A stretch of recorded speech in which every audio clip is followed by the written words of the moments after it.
praised my roommate's resilience at a celebratory dinner, only to have her and her friends accuse me of belittling her achievements. I, 25F, have my own 2-bedroom apartment, handed down from my uncle. During my university years, I became close friends with Mary, 27F, who had a tough home life, a story with so many layers that I couldn't even begin to explain it all here.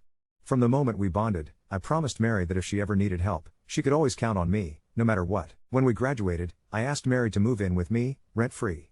She tried to pay, tried to insist, but I couldn't let her. I knew how hard it had been for her, scraping by to cover university costs, and all I wanted was for her to get on her feet without that burden. I told her to keep her money and use it to claw her way out of debt instead. Mary was so grateful, and honestly, I was just glad to have her living with me. We never fought over anything. Our cleaning habits matched perfectly, and so did our taste in TV. No fights over chores, no petty squabbles over the remote, nothing. It was as close to an ideal living situation as I could imagine. Tonight, we treated ourselves. Mary had finally paid off her debt, she'd secured a dream promotion at work, and even passed her driving test, all in the same month. There was no way we weren't going to celebrate, so we went out to this incredible, super fancy restaurant in London. It was me, Mary, 4 of her work friends, and 2 friends from uni. The vibe was perfect, everyone was in good spirits, and the air was charged with excitement. At dinner, I gave Mary a card. Inside, I'd written about how proud I was of her, how amazing she is, and how lucky I feel to call her my best friend. I slipped in a good amount of cash, hoping she'd use it towards her first car. Mary teared up, hugged me tightly, and started thanking me. We held onto each other for a while, but when we pulled apart, I told her just how proud I was of her. I said that she'd kicked life in the butt, become a huge success, and prove to her father that his awful ways couldn't keep her down. After everything she'd been through, after all the scrimping, the crappy jobs, and all-nighters at uni, watching her live her dream, thriving, is beyond inspiring to me. But then Mary looked angry. Suddenly, she said, "Please don't do that, you know I don't like it when you do that." I was blindsided. She'd never, ever expressed anything like this before. I immediately apologized, telling her I hadn't realized my words would upset her, and that it was never, my intention to hurt her. She just gave me this scoff and rolled her eyes. When I looked up at her colleagues, they were all shaking their heads and glaring at me. I felt so out of place and mortified, shrinking in my seat, suddenly desperate to disappear. Mary ignored me for the rest of dinner. She wouldn't look at me, and when everyone was leaving, her colleagues wouldn't acknowledge me at all. Afterward, as Mary was heading into her room for the night, I tried to apologize again. She brushed me off, said she was tired, and told me we'd talk in the morning. Now I'm lying awake, absolutely anxious that our friendship is ruined, that she'll want to move out or that things will never be the same. I keep replaying every past conversation, wondering if I'd unknowingly crossed a line before, but she never gave any hint that my words were a problem until tonight. To make things worse, all her colleagues messaged me after, basically calling me an asshole for what I'd said, that by expressing my pride and wanting to celebrate her, I was somehow belittling her. That was never my intention. Not ever. Update 1. I didn't know the first thing about updating anything online, since I'd never posted before. So when everything began to spiral, I simply opened up Notepad and logged what was happening as best I could, thinking I'd sort it all out and explain later. All of this unfolded in the span of a single day, just one whirlwind day that completely shifted the ground beneath me. As everything played out, I jotted down the events and my thoughts, timestamped as best I could to track the madness. I'd seen all sorts of reactions to what happened, some scathing, some shockingly supportive, and plenty of wise, considered advice on how to approach Mary. For a brief moment, I genuinely believed those words might light the way and help me get through this with some measure of peace or understanding. But, here's the truth. No amount of preparation or well-meant words could steer this story away from where it was heading. I'm sorry to the people who rooted for me or thought there was a calm way out, a gentle ending in reach. Despite the advice and the hope, all of it, in the end, was for nothing. What happened next took on a momentum of its own. Below, I've laid out how the day unfolded, roughly marked by when each turning point happened, because I want you to feel how quickly everything tumbled from hopeful uncertainty into something I never saw coming. Update 2. She looked up at me, eyes wide in confusion, and asked, "Why are you sorry?" I reminded her about last night, how upset she had seemed, how mad she was. But then she laughed, almost casually, and told me, "It doesn't matter, don't worry about it," before turning back to making breakfast, like nothing had happened at all. Still rattled, I pressed her, had I crossed a line? Was the money too much? Did I make her feel inferior? She shook her head, calm as ever. "Nope. We're cool, it doesn't matter, I think everyone just misunderstood the situation and you're taking things to heart a little too much." Her ease threw me off even more. My mind kept circling back to her friends' messages from last night, how they'd reached out, accusing me, telling me what I said was belittling, that I was an asshole. I brought it up, and she just shrugged it off, said they'd probably misread things and that she'd talk to them. But I was just so winded, I barely slept, thoughts spiraling that maybe she hated me, that I'd hurt her beyond repair and she'd cut me out of her life forever. Yet here she was, acting as if nothing ever happened, chatting with me in her normal way, as if last night had been forgotten. Meanwhile, I felt tangled up inside, more confused than ever. How could she seem unfazed when she'd seemed so upset before? She ignored me for the rest of the night, her coworkers treated me like I was poison, and yet now she was acting like everything was completely fine.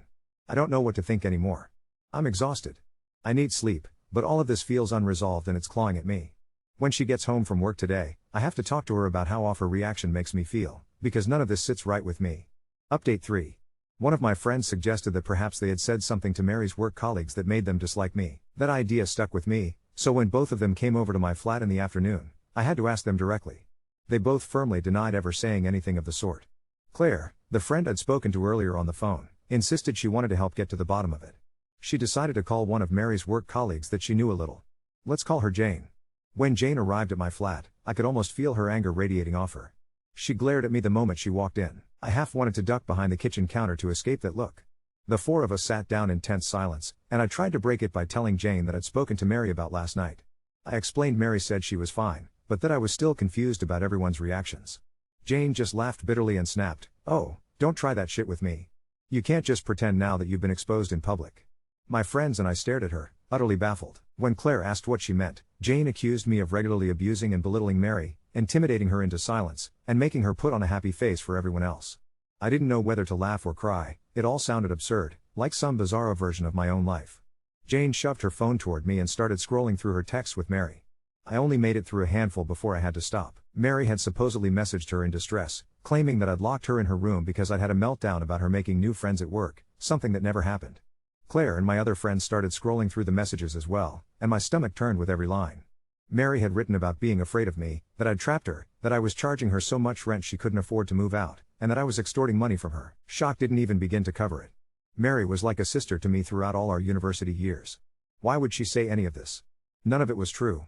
As Claire and my other friend pored over the messages, they both looked increasingly sick. At one point, Claire found a text from Mary claiming I'd cancelled her 21st birthday at university and wouldn't let her go out. But Claire and my other friend had been at Mary's 21st. I'd poured over 500 quid into throwing her the Great Gatsby-themed celebration she'd wanted for years. And yet, in these texts, Mary insisted that never happened. It hit me. I realized Mary had been lying to all her colleagues, painting this picture of me as an abusive monster, charging exorbitant rent, isolating her from everyone, the villain in her story. I felt numb, hollow, like the air had been knocked right out of me. After a long, tense discussion, Claire and my friend went over every accusation with Jane. I pulled up my bank details to show I never received a single penny from Mary except for her share of bills. Jane finally started to see the truth and settled into the same stunned confusion we all felt. Jane told us that Mary had spread this story to everyone at work, saying I manipulate her by pretending to support her but using her past against her in private. That's why her colleagues hated me. That's what they thought had happened the previous night, that every kind word out of my mouth was actually a barbed, backhanded compliment. I can't even describe the level of hurt and betrayal I felt realizing that Mary had lied about me to so many people. For what reason? What could she possibly gain by making me out to be her enemy? I could never hurt her, but apparently, she'd been telling everyone I was isolating and controlling her. Claire had to calm me down because I couldn't stop crying. It was humiliating, but I was too shaken to care. Now, I'm exhausted but a little clearer-headed. I'm still furious, but no tears left to shed. I don't even want to see Mary ever again. Both my friends told me not to make any rash moves. Claire, too, admitted she was sickened by Mary's lies, especially when everyone close to both of us knows they're not true. I'm sure Mary's colleagues will never see me in a different light, and honestly, that doesn't matter anymore. All I want to know is why. Why would Mary turn on me and invent all this? Jane went quiet and left without another word, so I have no idea what will happen there. My two friends are staying with me the rest of the day, waiting for Mary to come home. We have a lot of questions, and Mary has a lot of explaining to do. Update 4. When she walked through the door and saw the three of us sprawled across the couch watching television, her face lit up with that easy excitement, promising us popcorn in the way she always did when she wanted to make any evening special. But Claire, who had been with me through all of this, stepped in before she could make her way to the kitchen, telling her to sit down. I watched surprise flicker across Mary's face, but she obeyed, sitting nervously on the edge of the chair. It was Claire who took charge, steering the conversation, thank God, because at that point I could hardly bring myself to look at Mary, let alone speak to her. Claire started calmly but firmly, telling Mary that Jane had come around and accused me outright of being an abuser and a bully. She pressed Mary, asking why she would say things like that. Mary immediately played the confusion card, her eyes wide and innocent. She said it must all be a miscommunication, that Jane always twisted things, and misunderstood innocent comments. But Claire wasn't accepting any excuses. She dug deeper, referencing all the text messages, reciting each scenario where Mary had confided in Jane about how awful I supposedly was. That's when Mary completely changed tune. She tried to laugh it off, saying it was just work banter, an inside joke. Claire held firm, pushing her to explain herself, and, after what felt like an eternity, Mary finally broke down. Suddenly she was crying uncontrollably, insisting she never meant any of it, that it was all just a stupid story that had spun out of control, that she loved me with all her heart. Begging me to forgive her. All I felt was exhaustion, an overwhelming tiredness that seemed to settle in my bones. For the first time that night, I looked at her straight in the eyes and told her calmly but firmly, she had a week to find herself a new place and to move out. That was when her pleas turned desperate. She was sobbing, clinging to me, saying she hadn't thought it mattered because I didn't work with them. But I couldn't stomach it any longer. I told her outright I would not allow this kind of deceit in my life. I remember the question burned as it left my lips, do you just make up lies about everyone? Is any of it real? That's when she really went silent, a terrifying, empty silence. I hated what I was thinking then, that maybe every story she'd ever told me, even back at university, was a fabrication. Her tales of a father beating her mother, of running away and sleeping on benches because she was homeless at 16. Heart pounding, I demanded she call her mother right then. She panicked, begging me not to. Claire, realizing where my head was at, joined in, directly asking Mary if her dad's abuse was real. Finally, Mary admitted she'd maybe embellished a few things. I was livid, so angry I could barely speak. Who invents this kind of horror for attention or sympathy?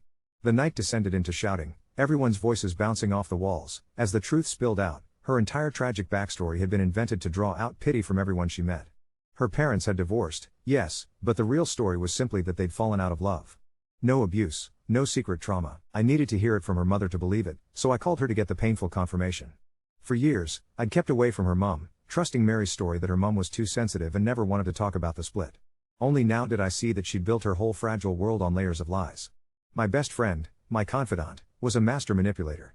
I wanted nothing to do with her after that night. The next days were a blur.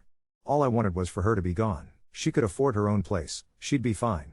I felt nothing but relief as I insisted she needed to go. All I wanted now was space from her drama, to never see her again. After all this chaos, I knew I needed therapy, some way to process what I'd just gone through. The week that followed felt endless. Mary drifted listlessly around the flat, desperate to talk to me. I shut her out and told her I needed my space. Eventually, her mom arrived to help her move out. That conversation with her mom brought clarity I both wanted and dreaded. Mary had woven a tale of abuse and homelessness I believed for 7 years.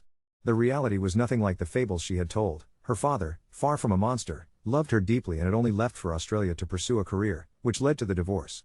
No violence, no desperation, just a family breaking apart like thousands of others. On the day she left, I stayed in my room, trying to hide from the finality of it all. She knocked and I finally opened the door. Even after everything, I couldn't just let her leave without saying goodbye. She had been my closest friend for so long. She offered to pay back the money I'd loaned her for the car, but I told her to use it for therapy, not to worry about me. She broke down, tried for one last hug, but I kept her at arm's length. I told her this was it, this was goodbye. I couldn't bear to have her presence in my life any longer, not after everything she'd done. She left crying, and suddenly the flat felt bigger and emptier than it ever had. In the first week I caught myself expecting to see her all over the place, lounging in the kitchen, curled up on the sofa. It took time to adjust to that silence, to living alone again. I finally went to my first therapy session last week. After everything, I think it actually went well. I haven't been to therapy since I was a teenager, but right now, it feels like the only sane choice. This entire nightmare, this unraveling of years of friendship, has left me exhausted, but at least now I can begin to reclaim my life, even if it means starting all over, alone. I was in school, and nerves gnawed at me from the moment I walked in. It's hard to shake off that anxious energy, but my therapist, this wonderfully warm and understanding lady, helped ground me. She made me see, really see, that Mary's lies had nothing to do with me. They were her own twisted creation. People kept telling me that Mary was probably a compulsive liar, maybe even a narcissist, and from what my therapist had heard, she seemed to loosely agree. Another curveball came my way when Jane asked to meet up over coffee.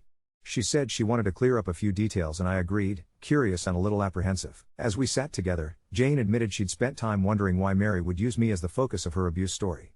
So, Jane started asking around her office, just piecing things together. One story stuck out. There's a painter there, someone who works in art restoration and distribution, who channels his own traumatic history with an abusive stepmother into his art. Apparently, Mary had taken a strong liking to him. She'd used her fabricated abuse story as a tool, a way to get closer. She'd told me before that she fancied him, but I never imagined she'd weave a lie just to forge a connection. When the truth finally reached him, he was furious. Now, he refuses to speak to her. Jane told me that most people are distancing themselves from Mary these days. They're wary, Afraid she'll concoct stories about them next, maybe even jeopardize their positions at work. She's become someone everyone keeps at arm's length. I'll admit, hearing all this made me feel a little sorry for Mary. Our friendship group has kicked her out, and she's clearly having a rough time. But at the same time, I know the fallout is something she brought upon herself. Jane apologized to me, pouring out her regret, but I reassured her, her guilt was misplaced. She was simply trying to shield someone she thought was in pain. We parted on good terms, but in all honesty, I doubt we'll ever really be friends. We just don't have much in common. To ease the ache of loneliness, Claire came to stay with me for a while. Having someone around helps. The quiet is louder after you've had a friend practically glued to your side for so long. Through it all, I am grateful. I'm thankful for every kind word, every bit of support and advice that's come my way. Knowing there are people out there who understand, who've been through the same thing and offered words of encouragement, has made a terrible, bewildering situation just a little bit better. Update 5. It's been 3 weeks since Mary moved out, and I thought the worst was behind me. Claire had gone back to her own place after staying with me for over a week, and I was finally starting to feel like myself again. The flat felt peaceful, no more walking on eggshells, no more second-guessing every conversation. I'd even started redecorating Mary's old room, thinking I might turn it into a proper office space. That illusion of peace shattered completely yesterday morning. I was making coffee when my phone buzzed with a message from an unknown number. The text was short but chilling. "We need to talk. It's about Mary. Meet me at Café Luna on High Street at 2 p.m. today. David. The name didn't ring any bells, but something about the message made my stomach clench. After everything with Mary, I'd become hyper-aware of potential drama, but curiosity got the better of me. I decided to go. When I arrived at the cafe, I spotted him immediately, a tall man in his early 30s with dark hair and tired eyes, sitting alone at a corner table. He looked up as I approached, and I could see the same wariness in his expression that I'd been carrying around for weeks. "You're the flatmate," he said as I sat down. It wasn't a question. "And you are?" "David Mitchell. Mary's. Well, I suppose ex-boyfriend is the most accurate term now." He ran a hand through his hair, looking exhausted. "We were together for 8 months. She ended things about 2 weeks ago, right around the time she moved out of your place." My blood ran cold. 8 months. Mary had been in a serious relationship for 8 months and never once mentioned him to me. Not a single word about dating anyone, let alone someone she'd been with for that long. "I'm sorry," I said carefully, "but Mary never mentioned you." I had no idea she was seeing anyone. David let out a bitter laugh. "Yeah, that makes sense now. She told me she couldn't introduce me to her friends because her flatmate, you, didn't allow visitors. Said you were controlling and would kick her out if you found out she was dating." The familiar sting of Mary's lies hit me again, but this time it was mixed with something else, a growing dread about where this conversation was heading. "That's not true," I said quietly. "She could have brought anyone home. I would have been happy to meet you." "I know that now." David leaned forward, his voice dropping. "Look, I'm not here to relitigate her lies about you. Jane from her work filled me in on what happened. But there's something else, something worse, and I think you deserve to know." He pulled out his phone and opened his photo gallery, then hesitated. "This is going to be hard to see, but..." He turned the screen toward me. It was a photo of Mary, clearly taken recently, her arms wrapped around a man I didn't recognize. They were kissing, and she was wearing the dress I'd bought her for her birthday last year. "She sent this to me 3 days ago," David said, his voice tight with anger. "Along with a message saying she'd found someone who really understood her trauma and that she was moving in with him. The timestamp shows it was taken the day after she moved out of your place." I stared at the photo, trying to process what I was seeing. "She was seeing someone else while she was with you?" "Gets worse." David swiped to another screenshot, a dating app conversation. "I found her profile on 3 different apps while we were together. She'd been active on all of them for months. But here's the kicker, look at her bio." I read the text on screen, and my hands started shaking. Mary had described herself as a survivor of childhood abuse currently living with an emotionally manipulative flatmate who controls every aspect of my life. "Looking for someone who understands trauma and can help me escape this toxic situation. She was using your fake story about me to get sympathy from men online," I whispered. "Exactly. And it worked."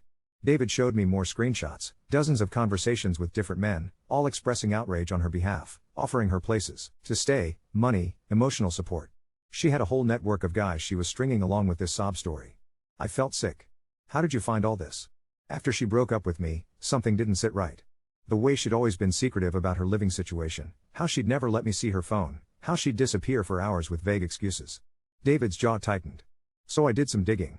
Found her dating profiles, cross-referenced the photos. She's been running the same scam for months, maybe longer." He showed me more evidence, bank transfer screenshots where different men had sent her money, booking confirmations for hotel rooms and dinners, even what looked like apartment viewing receipts. "She's been playing multiple men simultaneously," David continued. "Using her fake trauma story to get them emotionally invested, then cycling through them when they get too close to the truth or stop being useful." I slumped back in my chair, Overwhelmed. I can't believe this. I mean, I knew she was a liar, but this. There's more. David's expression grew even grimmer. The guy in that photo, his name is Marcus. I managed to track him down through social media. He's a social worker, specializes in helping abuse survivors. She's already moved in with him, and from what I can tell, she's spinning the same story about you being her abuser. The room felt like it was spinning. Mary hadn't just lied about me to her colleagues, she'd weaponized those lies to manipulate vulnerable men, to scam money from them, to secure housing and emotional support. And now she was doing it all over again with someone new. Why are you telling me this? I asked. David was quiet for a moment. Because I think she's planning something. In one of her last messages to me, she mentioned making things right and showing everyone who you really are. I'm worried she might try to come after you somehow, maybe report you to authorities with false abuse claims, or try to damage your reputation publicly. My blood turned to ice. She wouldn't. Wouldn't she? David met my eyes. This woman has been lying compulsively for years, scamming people, using fake trauma to manipulate others. What's to stop her from escalating? I sat there in stunned silence, trying to process the magnitude of what I'd learned. Mary wasn't just a compulsive liar, she was a predator, systematically exploiting people's compassion and decency for her own gain. What do we do? I asked finally. David pulled out a business card. I've already been in touch with a solicitor. We need to document everything, all her lies, the evidence of her scams, testimonies from people she's deceived. If she does try to make false reports about you, we need to be prepared. As I walked home from the cafe, my mind was reeling. I'd thought the nightmare was over when Mary moved out, but now I realized it might just be the beginning. She wasn't just someone who told lies for attention, she was dangerous, and I had no idea what she might do next. That evening, I called Claire and filled her in on everything. She was as shocked as I was, but also fiercely protective. We're not letting her destroy your life, she said firmly. Whatever it takes. As I write this, I'm sitting in my newly peaceful flat, but that peace feels fragile now. Somewhere out there, Mary is weaving new lies, manipulating new victims, and possibly planning her next move against me. I've installed a security camera by my front door and I'm keeping detailed records of everything, just in case. I never thought I'd have to protect myself from someone I once considered my best friend, but here we are. The girl I shared countless movie nights with, who I supported through what I thought was genuine trauma, has turned out to be someone I don't recognize at all. I have a meeting with a solicitor tomorrow. Whatever Mary is planning, I won't let her catch me off guard again.